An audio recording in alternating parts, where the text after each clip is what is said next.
All right, I'm gonna review distance and rotation at the same time in this case. So let's take a look. Let's just say I have here 1 comma 3, okay? Random coordinate 1 comma 3, okay? And I wanna rotate it 90 degrees counterclockwise in this case. So a couple of things that you have to remember. This is 3, 6, 9, 12. So the direction is important. Counterclockwise means this is going from quadrant 1 to quadrant 2. Why is that? Because you never go from 12 o'clock to 9 o'clock. So therefore it's counterclockwise. So we know it's going to be here. We know that in quadrant 2, right, the coordinates are always going to be negative then positive. So it's negative, positive. And so the thing that you have to remember about rotation is that with 90 degrees, you have to flip, and 180 degrees, you keep it the same, okay? So that's the main idea.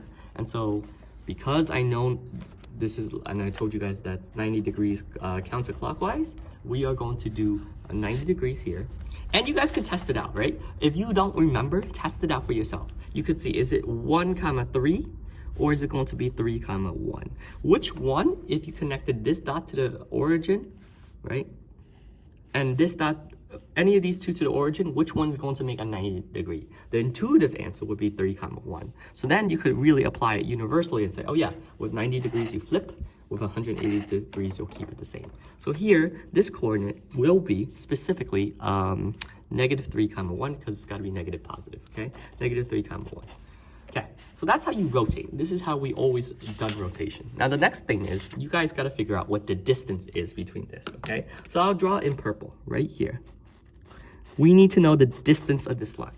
If you remember, the distance is used by calculating basically the same way that we would calculate slope, right? So we put 1 comma 3, negative 3 comma 1, and we ask ourselves, how do you go from 3 to 1, right? What's the distance from 3 to 1, okay? And basically we are subtracting 2, right?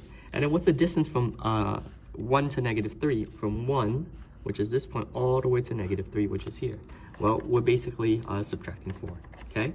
Whether you get the sign correct or not, it's irrelevant because basically the formula that we use for distance is going to be always a squared plus b squared equals c squared, right? And in this case right here, you plugged in, these are interchangeable, so you could say negative 4 squared plus negative 2 squared is equal to c squared. And this makes it 16 plus 4 is equal to c squared, and 16 plus 4 is 20 equals c squared. So you want to take the square root of this. C is equal to square root of 20, okay? That's it. But wait, there's more. You guys probably don't remember this, but let's put this into remind you guys then. How do I simplify c is equal to the square root of 20? This, right, requires some understanding about perfect squares, right? What's the highest perfect square that the square root of 20 is divisible by? And let me make you the list of perfect squares so that you understand, right? There's root 1, which is kind of irrelevant actually, root 4, root 9, root 16, root 25. And you could stop right there because you don't have to go far. The highest perfect square that root 20 is divisible by is this one right here. So in place of this, I'm gonna actually put root 4, and then 4 times what actually gets us 20? It's root 4 times root 5, okay?